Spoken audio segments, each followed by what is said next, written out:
चलिए स्टूडेंट्स, तो आज हम आप सभी को बतलाने चल रहे हैं थ्योरम, प्रमेय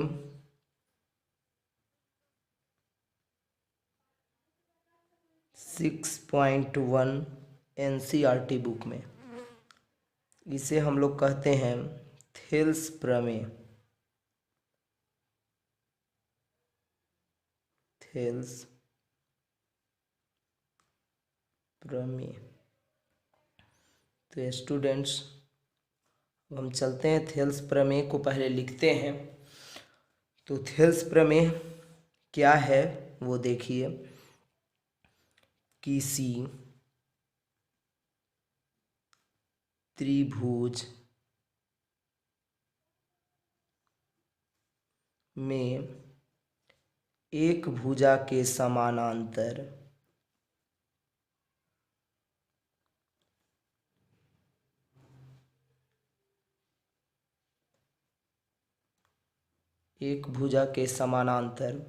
खींची गई रेखा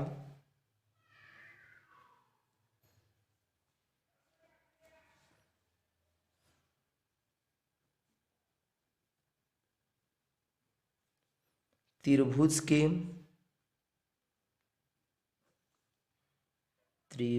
के अन्य दो भुजाओं को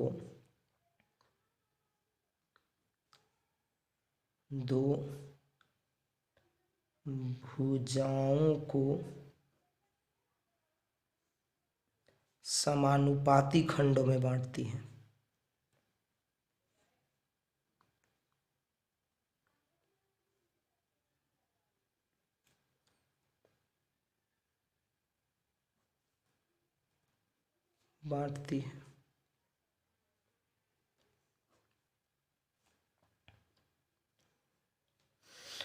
तो ये थेल्स प्रमेय है।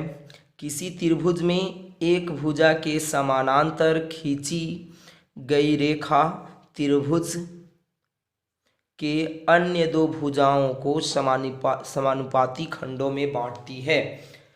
अब यदि कोई पूछ देता है कि थेल्स प्रमेय के कथन को लिखें, तो इसको हम यहाँ से लेकर के किसी त्रिभुज में एक भुजा के समानांतर खींची गई रेखा त्रिभुज के अन्य दो भुजाओं को समानुपाती खंडों में बांटती है। यहाँ तक जो है ये थेल्स प्रमेय के कथन हो गया।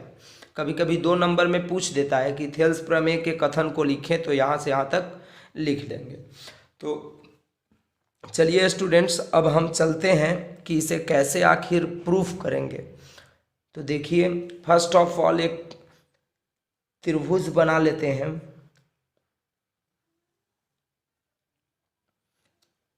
एक त्रिभुज बना लिया और इसका नामकरण कर देंगे A B C।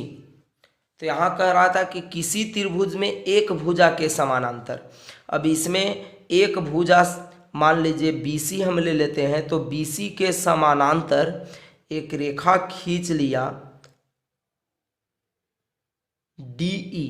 तो BC के समानांतर एक रेखा D खींच लिया। कोई भी स्टूडेंट AB के समानांतर भी इधर खींच सकते हैं या AC के समानांतर भी इधर खींच सकते हैं। चूँकि यहाँ पे लिखा हुआ है कि किसी त्रिभुज में एक भुजा के समानांतर खींची गई रेखा, एक भुजा कोई भी भुजा के समानांतर रेखा खींचेंगे तो अन्य दो भुजाओं को, यानी कि BC के समानांतर जो ये D रेखा खींचा, तो अन्य दो भुजा बच गया AB और AC। तो अब AB और AC को ये D रेखा समान अनुपात में बांटेगी। मीन्स AD बटा DB का जितना मान होगा वही मान AE बटा EC का होगा। क्लियर? तो चलिए स्टूडेंट्स, सॉल्व करते हैं। तो सॉल्व सिद्ध करने में हमें फर्स्ट ऑफ ऑल लिखते हैं दिया है। तो दिया है, अब दिया है लिख कर के इस प्रकार डैश दे दिए। अब इसको आप अंडरलाइन भी कर सकते हैं इस प्रकार से, ताकि ये लगे कि गिवन है, दिया हुआ है। अब दिया हुआ क्या है वो लिखेंगे। तो माना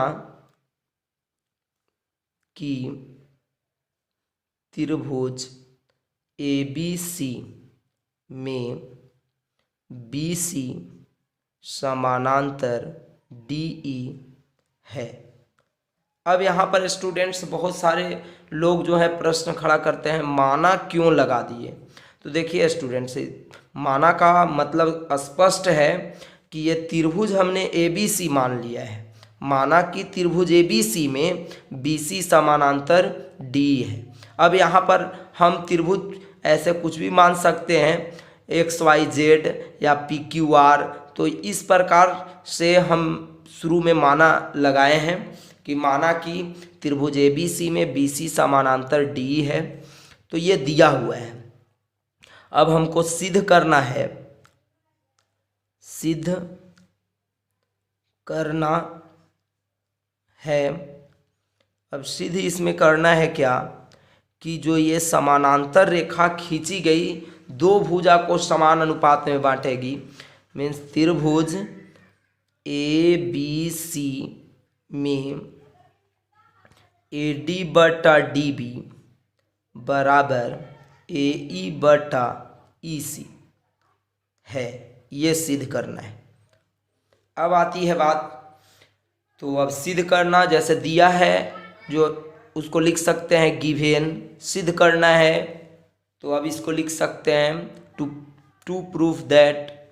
अब इसके बाद है रचना, जिसको कहते हैं कंस्ट्रक्शन। तो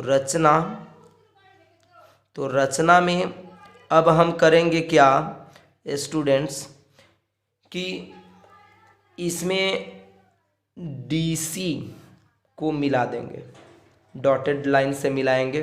चूँकि रचना कर रहे हैं, रचना जो भी करेंगे अब BE को मिला देंगे। BE को मिला दिया, डॉटेड लाइन से रचना करेंगे। अब इसके बाद स्टूडेंट्स हम E से AD पर लंब डाल देंगे। तो ये लंब डाल दिया, M लंब डाले, और इधर से D से डाल दिया AE पर लंब N। ये लंब है तो लंब का साइन दे देंगे। अब जो रचना में जितना सारा कुछ मिलाए हैं या लंब डाले हैं वो इसको लिख देंगे।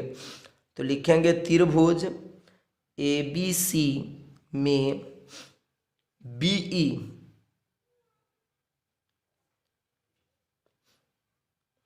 और DC को मिलाया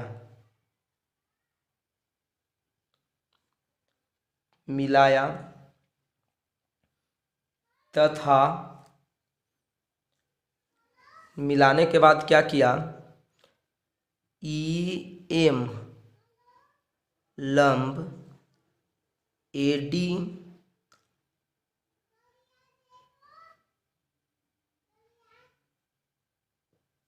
EM लंब AD और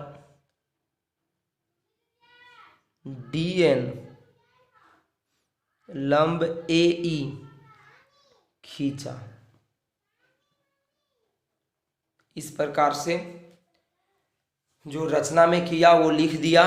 अब हम चलते हैं रचना के बाद प्रमाण। तो प्रमाण, अब इसको लिख सकते हैं प्रूफ।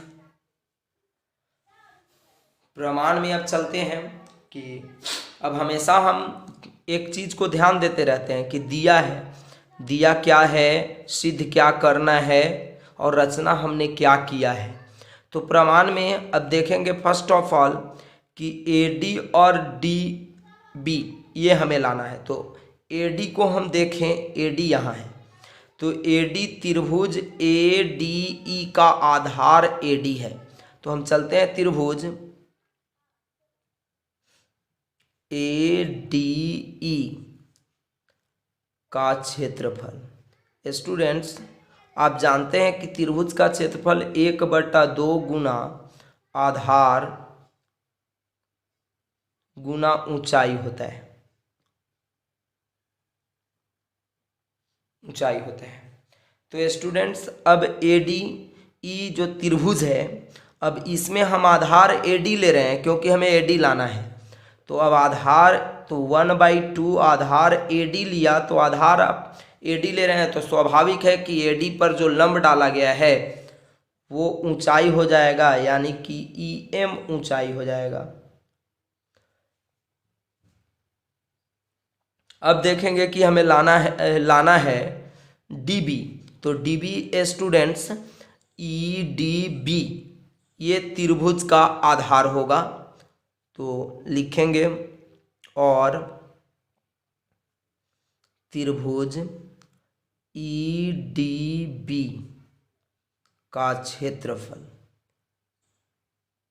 तो क्षेत्रफल 1/2 आधार DB।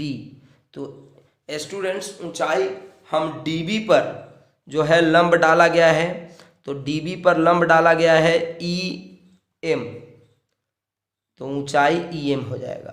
अब बहुत सारे स्टूडेंट्स पूछते हैं कि सर ऊंचाई त्रिभुज के अंदर होना चाहिए था, ये बाहर हो गया। तो स्टूडेंट्स ये जो है अधिक कोण त्रिभुज है, और अधिक कोण त्रिभुज में जब भी ऊंचाई जाता है तो बाहर जाता है। ठीक है स्टूडेंट्स, चलिए तो अब इसके बाद इसलिए अब देख रहे हैं कि ये AD और DB को बटा में लाना है, तो दोनों का एरिया बटा में कर देंगे। तो AR मीन्स एरिया ऑफ त्रिभुज ADE बटा एरिया ऑफ त्रिभुज EDB बराबर, अब इसका एरिया है 1/2 AD गुना EM और 1/2 DB गुना EM। तो यहाँ पर दोनों त्रिभुज के एरिया बटा में किया, तो ये एरिया भी दोनों का बटा में कर दिया। तो यहाँ पर हम देख रहे हैं कि 1/2 कट गया। अब इसके बाद EM और EM कट गया, तो बचा स्टूडेंट्स एरिया ऑफ त्रिभुज ADE बटा एरिया ऑफ त्रिभुज EDB बराबर AD बटा DB। ये आ गया समीकरण फर्स्ट। तो स्टूडेंट्स हम अभी खुद बोल रहे थे कि हमें लाना है AD बटा DB, AD बटा DB आ चुका है। अब हम लाने का प्रयास करेंगे AE बटा EC। तो बस इसी प्रकार से AE को आधार मानेंगे, फिर EC को आधार मानेंगे। तो अब ये यहाँ हम पुनः लिख रहे हैं इसी प्रकार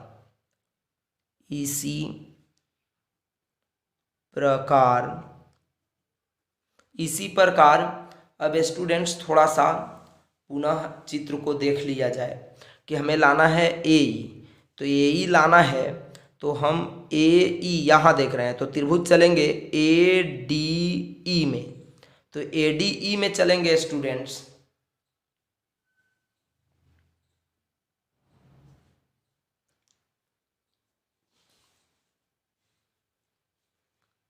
एरिया ऑफ त्रिभुज ADE, तो 1/2 आधार AE और ऊंचाई DN होगा।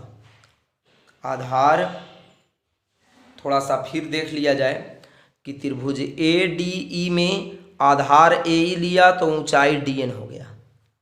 ओके स्टूडेंट्स, तो अब देख रहे हैं कि हमें लाना है क्या, उस पर थोड़ा सा विचार कर लेते हैं। तो लाना है AE, तो AE आधार ले चुके हैं। अब EC आधार लेंगे, तो EC आधार जो है त्रिभुज DEC में होगा। तो त्रिभुज अब लिखेंगे एरिया ऑफ त्रिभुज DEC, तो इसका हो जाएगा 1/2 आधार EC और ऊंचाई DN। तो अब इसमें फिर देखेंगे स्टूडेंट्स कि आधार EC है, तो आधार EC है तो फिर ये अधिक कोण त्रिभुज है। तो अधिक कोण त्रिभुज है तो ऊंचाई चला जाएगा कहाँ, बाहर चला जाएगा त्रिभुज के DN।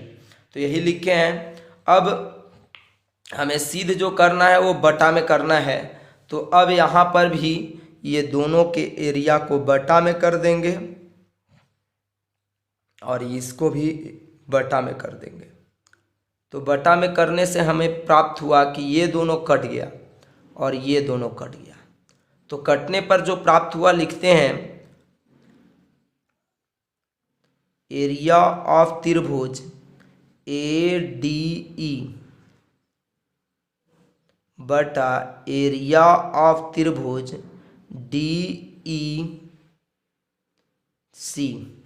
बराबर AE बटा EC। ये हो गया स्टूडेंट्स, इतना प्राप्त हुआ। तो अब फिर हम आगे देख रहे हैं। तो आगे देख रहे हैं स्टूडेंट्स, तो थोड़ा सा फिर विचार कर लें।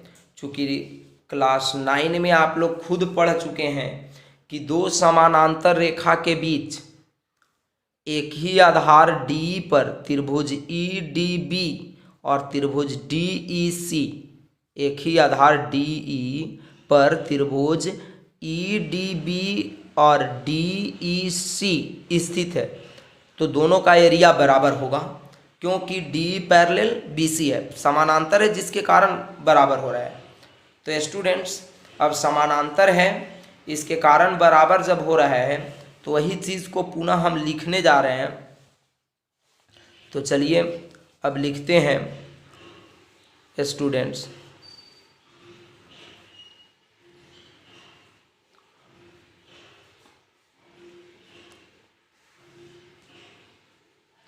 चूंकि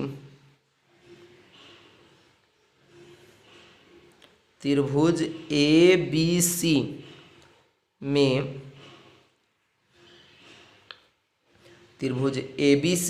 DE समानांतर BC है, इसलिए एरिया ऑफ त्रिभुज EDB बराबर एरिया ऑफ त्रिभुज DEC। चलिए, तो ये दोनों एरिया बराबर हो गया। तो इसलिए इससे पहले जो इक्वेशन प्राप्त हुआ था स्टूडेंट्स, देख लें कि हमें प्राप्त हुआ है इससे पहले हमें प्राप्त हुआ था,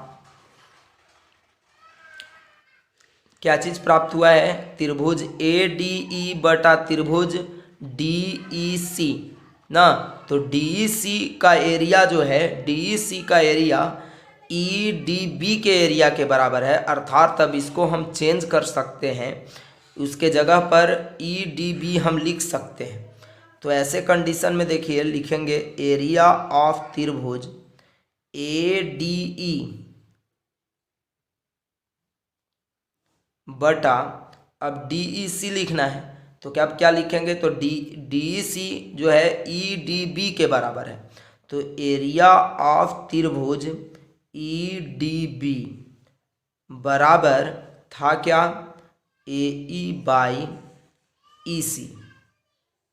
तो ये हो जाएगा ये स्टूडेंट समीकरण सेकंड।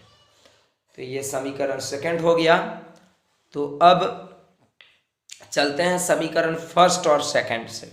तो समीकरण फर्स्ट जो है आप खुद देख रहे हैं कि इसमें था एरिया ऑफ त्रिभुज ADE और एरिया ऑफ त्रिभुज EDB। अब यहाँ सेकंड में भी हम देख रहे हैं कि एरिया ऑफ त्रिभुज ADE और एरिया ऑफ त्रिभुज EDB, यानी कि LHS बराबर है, तो RHS दोनों का बराबर हो जाएगा। तो RHS जब बराबर होगा तो लिखेंगे समीकरण फर्स्ट एंड सेकंड से। तो फर्स्ट और सेकंड से हमें प्राप्त हुआ इसका RHS ये और इसका RHS ये इसका। तो ये दोनों पहला और दूसरा में LHS बराबर है, तो RHS दोनों का क्या हो जाएगा, बराबर हो जाएगा। तो यहाँ पर AD बाई DB बराबर AE बाई EC, EC हुआ। तो यही सिद्ध करना था स्टूडेंट्स। तो सिद्ध क्या करना था, पुनः हम दिखा दे रहे हैं कि सिद्ध हमें करना था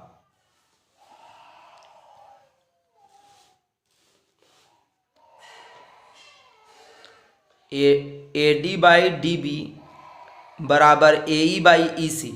तो देखिए स्टूडेंट्स, हमें आ चुका है AD बाई DB और AE बाई EC। तो ये सिद्ध हो गया, लास्ट में लिखेंगे सिद्ध हुआ, सिद्ध हुआ,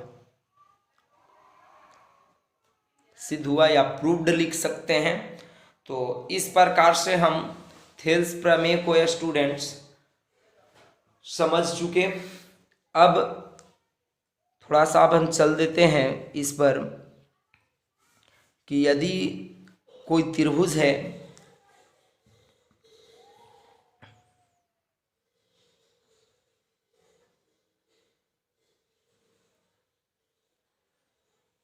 ABC और BC के समानांतर DE है। तो BC के समानांतर D है, तो यहाँ पर एक लिख देते हैं, त्रिभुज ABC में DE समानांतर BC है।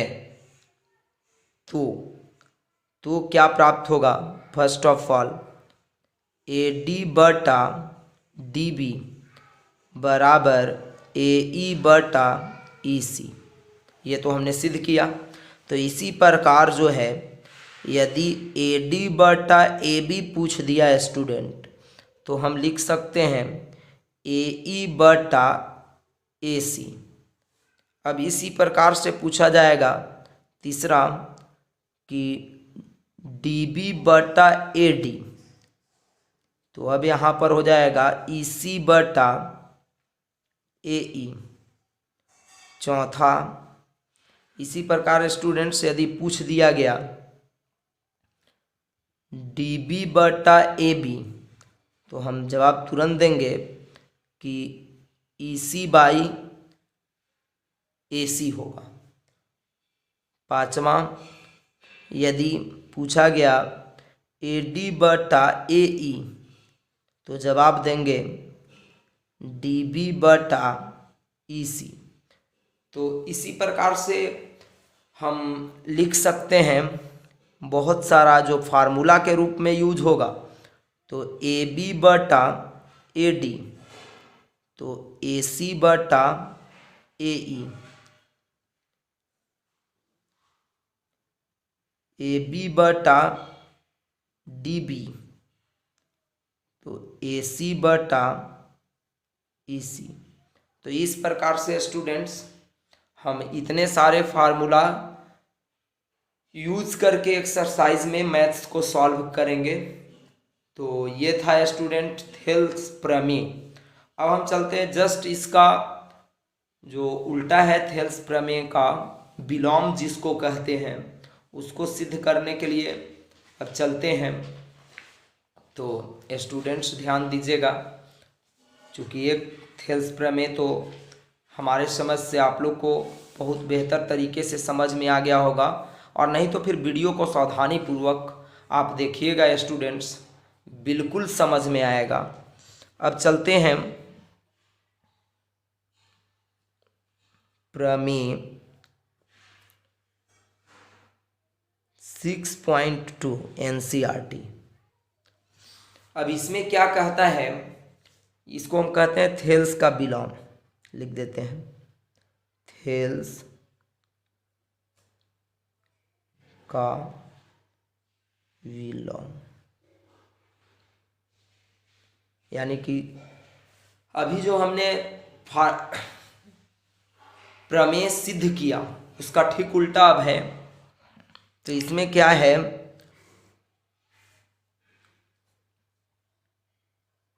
थेल्स प्रमेय के विलोम का कथन क्या है, उस पर थोड़ा सा ध्यान दीजिए स्टूडेंट। इसमें है किसी त्रिभुज के दो भुजा को समान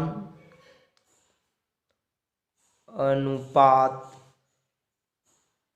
में बांटने वाली रेखा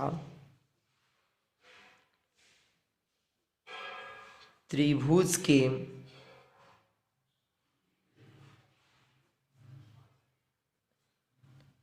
तीसरी भुजा के समानांतर कहीं कहीं समांतर भी लिखता है स्टूडेंट्स, तो बस सेम वर्ड समानांतर होती है।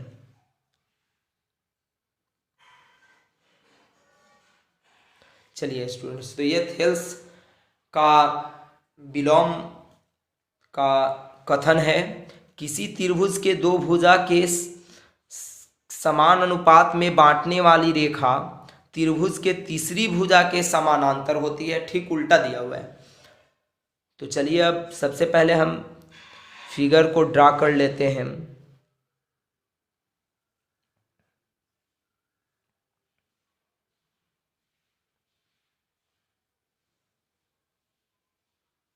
ये एक त्रिभुज ए बी सी ले लिया। तो त्रिभुज ए बी सी ले लिया।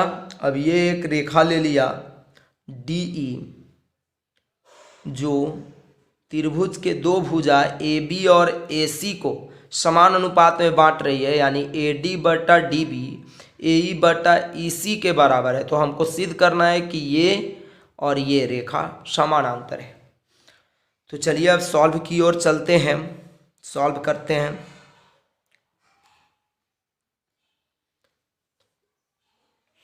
तो सॉल्व में सबसे पहले चलते हैं, दिया है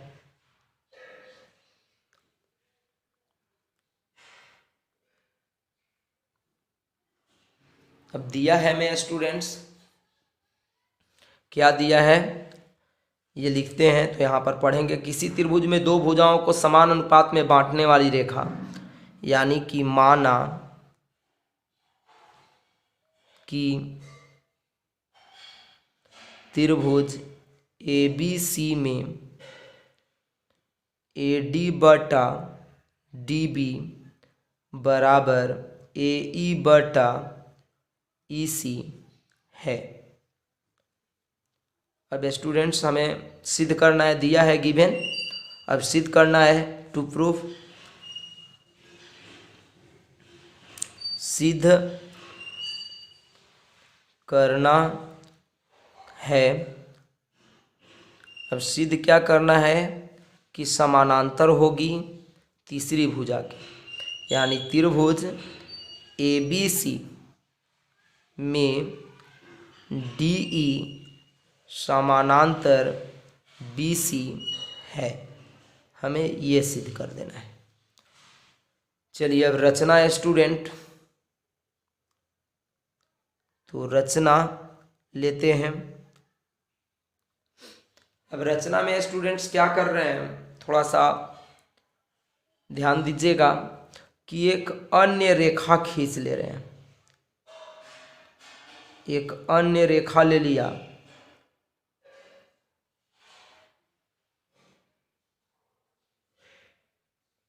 डी एफ, जो BC के समानांतर है। तो त्रिभुज ABC में DF समानांतर BC खींचा। अब चलते हैं प्रमाण, जिसको प्रूफ कहते हैं।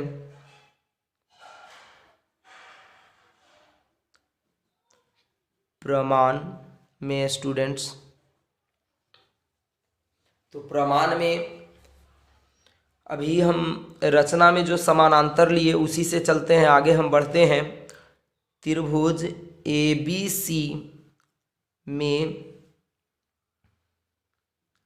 DF समानांतर BC है, और जब समानांतर है तो अभी आप थेल्स प्रमेय में प्रूफ कर चुके हैं कि समान अनुपात में बांटेगा, यानी कि AD बटा DB बराबर AF बटा FC होगा। ये हो गया इक्वेशन फर्स्ट।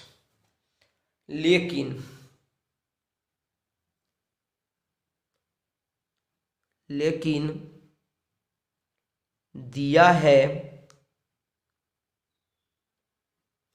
दिया हुआ है स्टूडेंट्स AD बाई DB बराबर AE बाई EC, यहाँ पर दिया हुआ है स्टूडेंट्स। तो ये हम समीकरण दूसरा ले लिया, सेकंड। अब देख रहे हैं समीकरण पहला और दूसरा में कि LHS बराबर है, तो समीकरण फर्स्ट एंड सेकंड से, तो अब समीकरण पहला और दूसरा में LHS बराबर है तो RHS स्वाभाविक है कि बराबर होना चाहिए, यानी AF बाई FC बराबर AE बाई EC। ये हो जाएगा स्टूडेंट्स, चूँकि LHS RHS को हमने यहाँ पर हमने पाया था कि समीकरण पहला में LHS और दूसरा में LHS बराबर है तो RHS दोनों बराबर होगा, लिख दिया। अब यहाँ पर क्या करते हैं स्टूडेंट्स, दोनों तरफ एक जोड़ने पर, अब दोनों तरफ एक जोड़ने पर क्या प्राप्त होगा, अब इस पर थोड़ा सा विचार करते हैं। तो AF बटा FC प्लस 1 हो जाएगा, AE बटा EC प्लस 1 हो जाएगा। तो ये हो गया। तो अब यहाँ पर रिजल्ट देखने को मिल रहा है AF प्लस FC बटा FC बराबर AE प्लस EC बटा EC। इस प्रकार से यहाँ पर हम LCM ले लिए, इस 1 करके बाई 1 करके LCM हम ले लेंगे, तो इस प्रकार प्राप्त होगा। तो अब स्टूडेंट्स थोड़ा सा पुनः हम चित्र में चलते हैं। तो स्टूडेंट्स आप खुद देख लीजिए, चूँकि यहाँ है AF प्लस FC, तो AF और FC को जोड़ेंगे तो AC प्राप्त होगा, बिल्कुल कंफर्म है स्टूडेंट्स। तो अब हम यहाँ पर लिख देते हैं AF और FC को AC बाई FC बराबर, अब स्टूडेंट AE प्लस EC है, तो अब पुनः हम फिगर में देख ले, AE और E और C जोड़ेंगे तो AC प्राप्त होगा। तो यहाँ पर AE प्लस EC को AC लिखा और EC। अब यहाँ पर स्टूडेंट्स दोनों कट जाएगा। अब कटने के बाद प्राप्त जो होगा उस पर अब विचार करते हैं।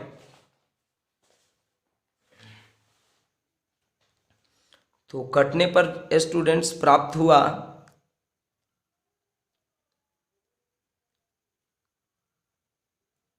FC बराबर EC। अब FC बराबर EC प्राप्त हुआ तो पुनः अब थोड़ा फिगर को देख लिया जाए कि क्या ये दोनों कह रहा है। तो अब स्टूडेंट्स हम देख रहे हैं कि FC और EC बराबर कह रहा है, जो कभी पॉसिबल नहीं है। क्योंकि एफ सी और ई सी का डिस्टेंस जो है अलग अलग है। तो अब यहाँ पर स्टूडेंट्स ये तभी बराबर होगा जब एफ बिंदु ई पर आ जाए या ई बिंदु एफ पर चला जाए, मीन्स ई और एफ दोनों समपाती हो। तो अब यहाँ लिखेंगे हम, यह तभी संभव है जब बिंदु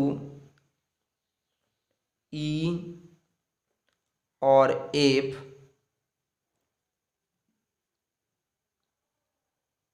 समपाती होंगे।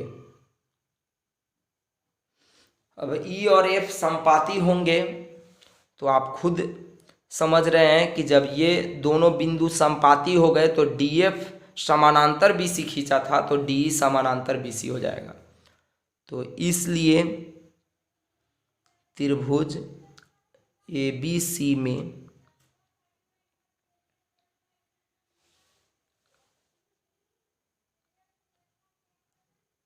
डी ई समानांतर बी सी सिद्ध हुआ।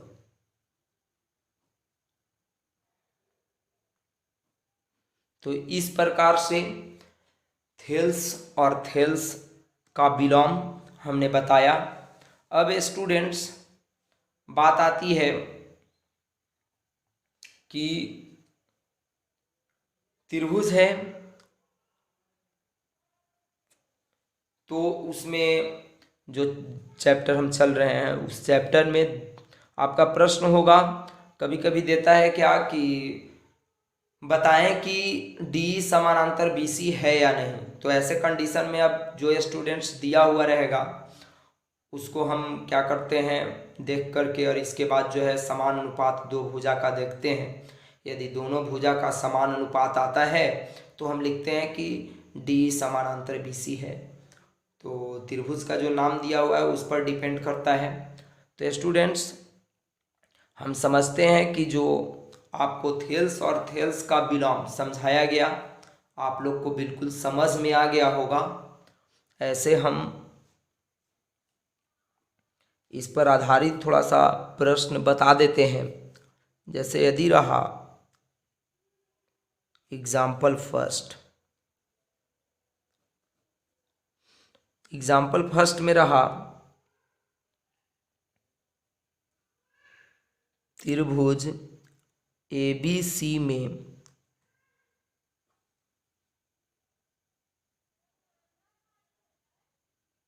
ए का मान ज्ञात करें,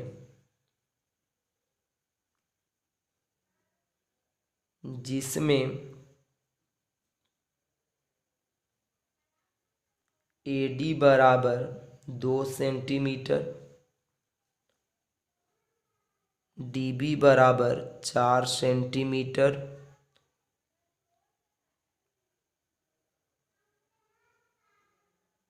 ई सी बराबर 6 सेंटीमीटर तथा डी ई समानांतर बी सी है। इस प्रकार से प्रश्न रहा। तो first of all student solve लिखते हैं। इसके बाद एक चित्र को बना लेते हैं, A B C D E. अब इसमें जो जो दिया है उसको निर्धारित कर लेते हैं। ए डी 2 तो A D 2 centimetre, D B जो है 4 सेंटीमीटर, ये पूछ रहा है कि क्या होगा, और ये 6 सेंटीमीटर। ऐसे है स्टूडेंट। तो अब इसमें हम लोग लिख लेते हैं त्रिभुज ए बी सी में डी ई समानांतर बी सी है। ए डी बराबर 2 सेंटीमीटर, डी बी बराबर 4 सेंटीमीटर, ए ई बराबर वाट EC बराबर 6 सेंटीमीटर। इस प्रकार लिख लिए। अब यहाँ लिखते हैं, चूँकि हम जानते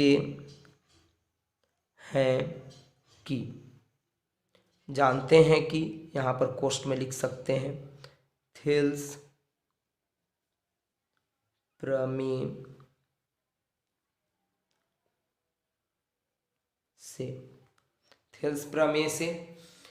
तो अब हम जानते हैं कि क्या जानते हैं, तो हम देख रहे हैं कि डी समानांतर BC है, ये दोनों समानांतर है, तो स्वाभाविक है कि त्रिभुज ABC में DE समानांतर BC, इसलिए AD बटा DB बराबर AE बटा EC होगा।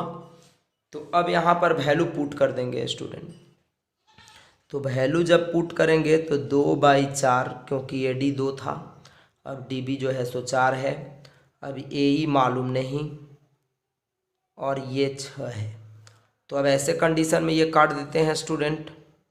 तो अब यहाँ पर आ जाएगा क्रॉस मल्टीपल, तो 2AE बराबर 6, तो AE बराबर 6/2। अब ये भी कट जाएगा 3, तो ये आ जाएगा 3 सेंटीमीटर, जो आपका आंसर हो गया। तो स्टूडेंट्स, थेल्स प्रमेय पे आधारित इस प्रकार से प्रश्न पूछे जाते हैं। वाट के जगह पर x भी आपको दे देगा कि x का मान निकालें। तो स्टूडेंट्स, इस प्रकार से आप निकाल लेंगे। अब स्टूडेंट्स,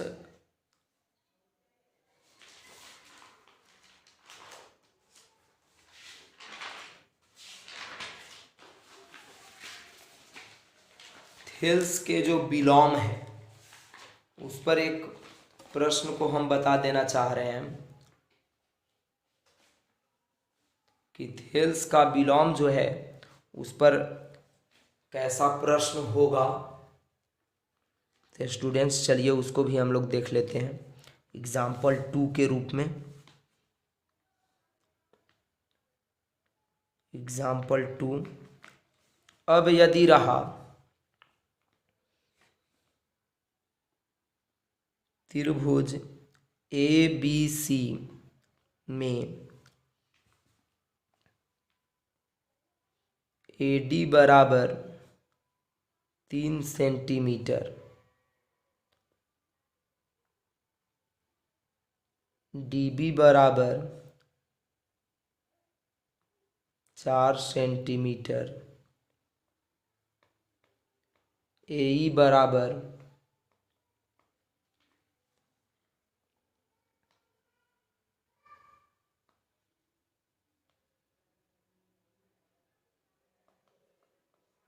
6 सेंटीमीटर, EC बराबर 8 सेंटीमीटर है, तो क्या त्रिभुज ABC में DE समानांतर BC है? इस प्रकार से प्रश्न रहा। तो स्टूडेंट्स, हम कैसे सॉल्व करेंगे, तो चलिए इसको भी हम सॉल्व करके बताते हैं। तो सॉल्व लिखेंगे, त्रिभुज ABC में AD बराबर 3 centimetre, DB 4 centimetre, AE 6 centimetre, EC 8 centimetre. अब स्टूडेंट्स, एक चित्र बना दें तो ज़्यादा क्लियर होता है। और स्टूडेंट्स, चित्र जब भी बनाने की बात आती है तो पेंसिल यूज़ कीजिएगा। ABC DE, तो AD 3 centimetre, 4 centimetre, 6 centimetre 8 centimetre. तो इस प्रकार से है। तो अब यहाँ पर हम निकालेंगे क्या, चूँकि AD बटा DB बराबर तो 3/4 है और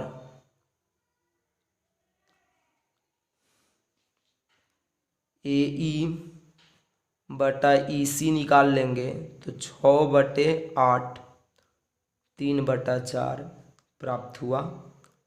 तो अब देख रहे हैं स्टूडेंट्स कि 3/4 3/4 बराबर है, यानी कि इन लोग दोनों बराबर हैं। तो यहाँ पर आया AD बटा DB बराबर AE बटा EC। अब ये बराबर आ गया। तो चूंकि आप स्वाभाविक है कि आप जानते हैं कि त्रिभुज में AD बटा DB AE बटा EC के बराबर है, तो समानांतर होगा। तो इसलिए त्रिभुज ABC में DE समानांतर BC है। यदि स्टूडेंट्स बराबर नहीं आता, मान लीजिए कि यहाँ पर 3/4 यहाँ पर आ जाता 2/5, बराबर नहीं आता, तो यहाँ पर लिखते AD बटा DB not equal to AE बटा EC और लिखते त्रिभुज ABC में DE समानांतर BC नहीं है। लेकिन यहाँ बराबर आया है, इसलिए हम समानांतर लिखें कि है। तो क्लियर स्टूडेंट्स, ये था थेल्स प्रमेय के विलोम पर आधारित प्रश्न। तो इसी प्रकार से प्रश्न इस चैप्टर में मिलेंगे। तो आप लोग स्टूडेंट्स बस फटाफट बनाने के लिए तैयार हो जाइए। और देखिए स्टूडेंट्स, ज्योमेट्री बहुत सारे स्टूडेंट्स को हार्ड लगता है, ऐसा है नहीं। चूँकि आप थ्योरम को समझ लिए तो निश्चित तौर से आपको किसी भी प्रकार के परेशानी जो है एक्सरसाइज में नहीं होती है। तो चलिए स्टूडेंट, थैंक यू, धन्यवाद। सभी लोग बिल्कुल बेहतर तरीके से तैयारी कीजिए ताकि आप सभी अपने अपने लक्ष्य को प्राप्त कर सकें। धन्यवाद।